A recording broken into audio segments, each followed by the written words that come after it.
Eu sou Marcela Bortoni e eu venho de uma família de 4 irmãos. Eu era a única menina, uma família muito unida, com uma infância muito rica. Eu tive uma infância de criança rica, eu tive essa oportunidade. E foi uma fase muito legal da minha vida, porque aquela fase de infância verdadeira mesmo, subir em árvore, se sujar de lama, eram muitas brincadeiras bem masculinas, né? Porque eu era a única menina. E eu cresci no meio desses homens aí, tentando me manter mulher, né? Quando eu tinha em torno de uns 10 anos, a situação financeira da minha família começou a mudar. Né? O meu pai vinha de uma época muito abastada, né? Os negócios fluíam e começou uma época de crise. Quando eu tinha em torno de uns 10 anos, a situação financeira da minha família começou a mudar. Né? O meu pai vinha de uma época muito abastada, né? Os negócios fluíam e começou uma época de crise. Então, com os meus 10, 11 até 12 anos, houve muita mudança no dia a dia mesmo, né? Então já não aconteciam mais aquelas viagens de fim de ano, né? A questão de levar a calculadora para o supermercado para fazer a compra e tudo mais. E eu sempre, lá em casa, o meu irmão mais velho, eu sou a terceira, né? Então o meu irmão mais velho, ele é muito inteligente.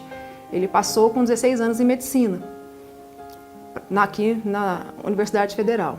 O meu segundo irmão também ele é muito inteligente. E ele também, com 16 anos, passou para Direito na UF. Né? Então lá em casa tinha uma coisa assim, então já tem um médico, tem um advogado, agora falta uma dentista, né? Aquela pressão toda. E eu confesso que eu fiquei bem indecisa sobre o que fazer da minha vida, porque eu me senti um pouco pressionada de mostrar resultados, né? Mas nenhuma das profissões que eles falavam, né? Não, faz odonto, enfim, faz isso, faz aquilo, não era muito minha cara. Eu sempre fui uma veia um pouco mais artística. Então eu gostei muito, eu me apaixonei muito pela arquitetura, né? Eu me encantei pela arquitetura quando eu comecei a fazer curso de desenho, para fazer prova de aptidão, para começar a prestar vestibular. Foi um curso que me encantou. E se eu não passasse para arquitetura, porque existe essa prova de aptidão, a minha segunda opção era psicologia, que eu também gosto muito.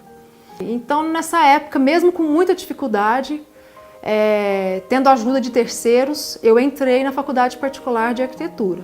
E de fato me apaixonei.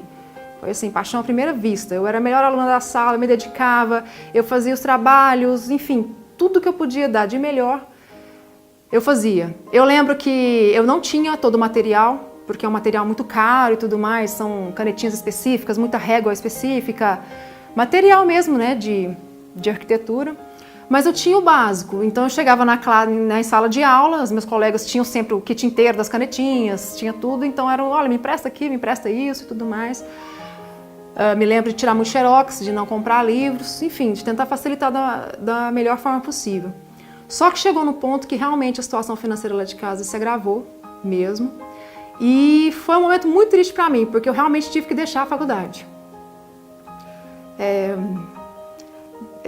engraçado que fazem 20 anos que isso aconteceu. Mas foi um momento que me marcou muito, porque eu estava abrindo mão de um sonho. Para mim era abrir mão de um sonho. E um sonho que eu amava, era a minha vida. Eu trabalhei durante um ano numa empresa de projetos, inclusive, né? Era uma matéria que eu tinha aprendido na faculdade. Eu comecei a fazer projetos numa empresa grande aqui de Uberlândia, na área de telecomunicações. Então eu fazia os projetos no computador, passava o projeto do papel para o computador.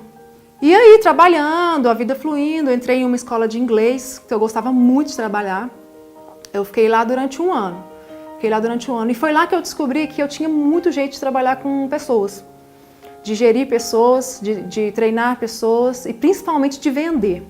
E a gente sempre batendo metas de venda, enfim. Nesse um ano que eu fiquei lá, a gente conseguiu triplicar a quantidade de alunos que tinha na escola. Então eu descobri o que eu gostava. Eu gostava muito de estar com pessoas, eu gostava muito de gerir pessoas, mas principalmente de solucionar problemas. E eram problemas que pareciam grandes, aos olhos até mesmo do próprio dono, mas que para mim eram pequenos, eram fáceis de solucionar, com pequenas mudanças da rotina de trabalho. E realmente refletiu e foi uma época bem bacana. Nessa época, até foi a época que eu conheci o meu esposo, que a gente começou a sair, enfim, tudo mais. Quando eu saí da escola de inglês, o meu irmão nos convidou para entrar de sociedade numa farmácia de manipulação. Só que essa farmácia não era aqui em Uberlândia, era fora, em São Simão. Era até em outro estado, em Goiás. Então era uma questão, era uma oportunidade, eu estava sem perspectiva, né, nesse período de um ano que eu fiquei na escola. E eu falei, bom, é uma chance de tocar a vida, de repente, né, vou lá para o Goiás, faço, né, as coisas acontecem e a gente toma outro rumo. Então, teve um belo dia que meu irmão e minha mãe sentaram comigo lá na farmácia, a gente já estava vendo que a situação não dava para 4, e me fizeram uma proposta de eu e o Renato comprar parte dos dois, e a família toda voltava para Uberlândia e eu ficava lá com o Renato. Então o cenário era, eu e o Renato a gente ficou, a gente resolveu casar, dali uns 6, 7 meses, a gente marcou uma data e tudo mais. E no momento que a gente volta da lua de mel, a gente casou, voltou da lua de mel e tudo mais, na lua de mel eu senti um enjoo estranho. E eu estava dormindo à tarde, eu acordei com uma vontade de vomitar do nada, assim, eu já acordei, saí correndo lá pro banheiro, vomitei. O Renato já me olhou com aquela cara assim da porta do banheiro, eu olhei pra cara dele. Eu nunca tinha sido mãe nem ficado grávida, mas parece que você sabe. Você fala assim, tô grávida. E nesse processo, então assim, enquanto a Bianca crescia na minha barriga, a empresa ia cada vez mais falindo, entendeu? Então assim, resumidamente, eu voltei para Uberlândia quebrada financeiramente, com dívidas, eu e o Renato, e com uma criança no colo. E eu acho que recomeçar para nós dois é algo que a gente já se acostumou. Porque lá em São Simão a gente ficou andando de bicicleta, a gente dormia no colchão, a gente ficou 6 meses dormindo no colchão no chão, a gente não tinha geladeira, era uma caixa de isopor no chão. Então assim, quando eu voltei da maternidade, foi um dia muito difícil para mim, porque parece que quando você tá lá, tá tudo bem com o neném, né? Tá lá os médicos, tal, tudo mais. Foi a primeira filha. Agora, quando você chega em casa, eu comecei a chorar. Eu olhava para ela assim, eu falava assim, eu não vou dar conta, ela vai morrer. Eu falava pro Renato, eu não vou conseguir, eu não vou dar conta de criar ela, eu não sei como é que é ser mãe. E o Renato, na época, bem nessa época que ela estava para nascer, ele arrumou um emprego fora. Então ele viajava fazendo vistorias e ele voltava só de fim de semana. Então assim, eu cheguei em casa com um bebê que eu tinha certeza pra gente, eu não vou dar conta.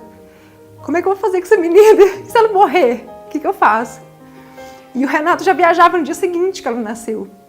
Né? Com a Bianca crescendo, o Renato em sociedade com o irmão dele, eles abriram um estúdio fotográfico e me convidaram para trabalhar lá no começo, que precisava de uma pessoa de confiança. Ali, atendendo o telefone, já era uma experiência que eu tinha, gostava muito de trabalhar com gente, a Bianca já ali com o seu 1 ano e pouquinho. Então a Bianca foi pro hotelzinho, eu pegava ela para almoçar, devolvia pro hotelzinho para dar uma quebrada no dia, mas eu trabalhava o dia todo no estúdio. Foi um período muito gostoso da minha vida, conquistei muitas coisas na minha vida no estúdio, fui uma pessoa muito feliz. Eu entrei lá atendendo o telefone e eu saí de lá fotografando. Então assim, eu tive a oportunidade de aprender todo o processo, de aprender com os melhores profissionais de Uberlândia o que era fotografia, como que se fotografava. Então no estúdio foi um lugar onde eu me encontrei. Eu sempre eu tenho que trabalhar apaixonado pelo que eu estou fazendo. É uma coisa que para mim é primordial, assim, eu tenho que estar muito envolvida com o trabalho. Então assim, aonde eu trabalhei, todos os lugares que eu passei, sabe aquele negócio de vestir a camisa? Eu tenho que estar envolvida com o processo. Porque eu sei que de alguma maneira eu consigo colaborar de forma positiva para aquilo. Então veio o Enzo, e com a chegada do Enzo ficou impossível trabalhar no estúdio, porque o estúdio exigia muito, muito mesmo, e da maneira como eu te falei que eu me dedico, que eu me entrego. Então eu trabalhava a semana toda e aos finais de semana ainda ia fotografar. Com 2 filhos, não dava mais. Então assim, mais uma vez eu senti que a maternidade era uma questão de escolha. Eu tinha que mais uma vez deixar o que eu gostava muito e que para mim já era reincidente. Eu já tinha feito isso lá na faculdade, né, é uma escolha que você não tem muita escolha, você tem que ficar. Eu já tinha feito isso na farmácia, né, uma escolha de ficar para minha família voltar. E eu tive que fazer novamente essa escolha de parar algo que eu amo de paixão, que é a fotografia. Até hoje eu amo de paixão. Eu pego a máquina e eu esqueço do mundo. Eu amo. Então mais uma vez eu escolhi ficar com os meninos, mas de uma outra maneira. Quando eu estava no estúdio, eu não encontrava álbuns que eu gostasse. Tinha fornecedores de álbum aqui em Uberlândia e tudo mais, eu olhava e tudo mais, mas não era um álbum que eu falava, gente, esse álbum pode ser melhor, isso aqui pode ser melhor. E na época não tinha muitas encadernadoras no Brasil, que hoje tem muitas e muitas boas. E eu fui procurar saber como que se fazia uma encadernação de álbum, porque eu nunca aprendi. Durante 6 meses eu mandei e-mail para todas as encadernadoras do Brasil, explicando que eu ia fazer álbum somente para o estúdio, que realmente a ideia era somente para o estúdio inicial. Então, depois de 6 meses mandando e-mail, teve um cara lá de Londrina, que eu agradeço ele imensamente, que ele estava encerrando a encadernação dele e ele resolveu me ensinar o processo, como que ele fazia o álbum. Então, assim, em 2 dias eu viajei para lá, fiquei 2 dias lá, e em 2 dias eu aprendi todo o processo de como se faz um álbum. Eu não aprendi lá como é que resolve pepino, eu não aprendi lá quando o álbum desmonta como é que arruma, você entendeu? Como é que inclui uma foto, tira uma foto, enfim. O dia a dia eu não aprendi. E assim funcionou durante 7 anos a encadernação. A encadernação começou na garagem da minha casa, eu fazendo álbum somente para o estúdio que eu trabalhava, que começou a somar muito, porque era um material muito diferente, muito bonito. Porém, depois de 7 anos, eu estava num prédio de quase 400 metros quadrados, com quase 200 clientes no Brasil. Então, assim, começou na garagem lá de casa e tomou essa proporção. Porque todo cliente que fazia, todo fotógrafo que pegava e fazia, gostava tanto que ele indicava para outros fotógrafos que estavam insatisfeitos. Principalmente era o prazo, o pessoal não cumpria prazo nessa época e nós cumpríamos prazo rigorosamente. Então eu tinha clientes do Acre ao Sul. Então isso me enchia muito de orgulho. Só que o que aconteceu? Eu não dei conta. Cheguei no ponto que a minha saúde foi embora. Porque realmente eu tinha 2 filhos, eu tinha casa, e os meus filhos crescendo, eu tendo que dar conta da equipe dos funcionários e tudo mais, e eu gosto muito de tudo muito bem feito, se não for para ser bem feito eu não faço. E aí mais uma vez eu tive que escolher, só que dessa vez eu tive que escolher entre mim e a empresa, porque chegou no ponto que estava fazendo mal. Eu não estava conseguindo mais lidar com aquilo e eu me sentia mal, porque como eu gosto de fazer tudo muito bem feito, minha saúde foi embora, né? Eu tenho um problema no braço aqui que eu sei que eu vou levar para o resto da vida. Dentro da empresa, devido ao grande estresse, eu adquiri uma doença que eu também sei que eu vou levar para o resto da vida. E eu comecei a me perguntar, até que ponto está valendo a pena isso? Porque trabalhar para mim é maravilhoso, eu amo trabalhar, me sinto incrível trabalhando. Mas eu também me sinto incrível sendo uma boa mãe, eu também quero me sentir incrível em outras coisas, né?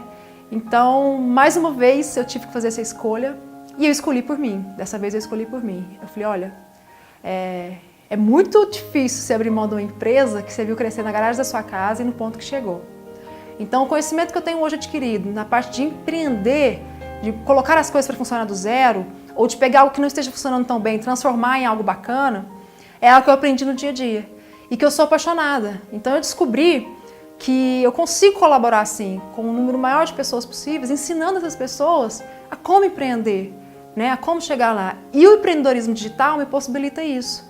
Então eu encontrei no empreendedorismo digital uma maneira de eu conseguir conciliar minha vida profissional com a minha vida pessoal. E isso me trouxe uma paz muito grande. Então, eu ensinar as pessoas que qualquer pessoa pode empreender, principalmente as mulheres, né? Toda mulher já é uma empreendedora em potencial. O que ela administra, o que ela organiza, o que ela planeja dentro da sua própria casa, já é um ensaio de um pequeno empreendedor.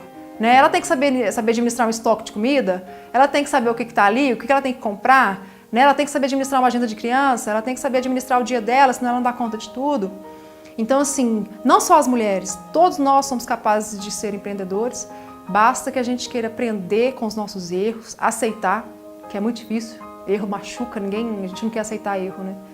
Mas aprender com os nossos erros e transformar aquilo em motor para ir para frente e não transformar aquilo em depressão. Poxa, eu errei, eu sou um bosta, eu sou um fudido, enfim. Não, ok, errei, assume, errei. Olha para aquilo de forma racional, de forma madura. O que eu posso tirar de proveito disso de forma prática? Não repetir e aprender com aquilo e transformar aquilo em algo que vai ser um combustível para você ir para frente. Então, o empreender digital para mim é fantástico, eu estou apaixonada e eu quero mostrar para cada mulher que ela é capaz de começar do zero, que ela é capaz de ser feliz sendo mãe e sendo também tudo aquilo que ela sonhou para a vida dela, apesar de ser mãe. Então, é uma ferramenta que me trouxe muita paz e que eu trabalho com muita paixão. Então, eu queria falar para todas as mulheres, você que está me vendo, que você também pode transformar a sua vida e realizar seus sonhos e não abrir mão dos seus filhos, mas sim, realizando cada sonho a cada dia. Você pode fazer acontecer, basta você acreditar e querer. Quer saber como? Vem comigo que eu vou te mostrar. Um beijo grande para todas vocês.